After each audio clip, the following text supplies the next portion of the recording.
You drafted half the men in Boston. What do you think their families think about me?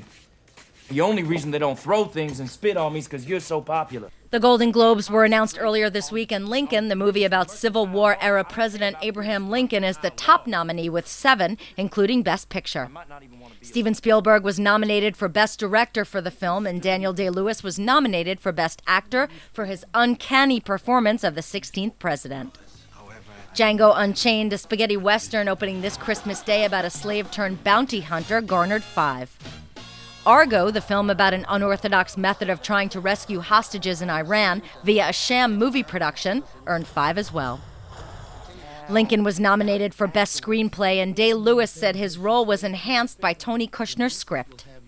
In such a rich way had Tony already suggested the man through his intellect, through his humor, through his melancholy, both domestically and in public office. The contrast between those two things, which is always something that's like food and drink to me. You see somebody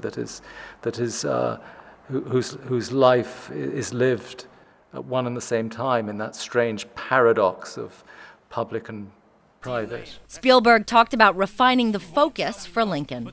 When I got into the screenplay, it was just one of the most brilliant things I had ever read.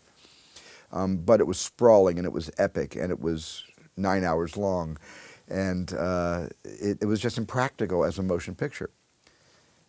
Tony and I had determined to tell the story in motion picture theaters, not on television, at least in its first round. So I thought that the most compelling thing that Tony had written in the entire 550-page document was a 70-page stretch of the fight to pass the 13th Amendment on the floor of the House of Representatives. It had already passed in the Senate, but they, of course, needed the House.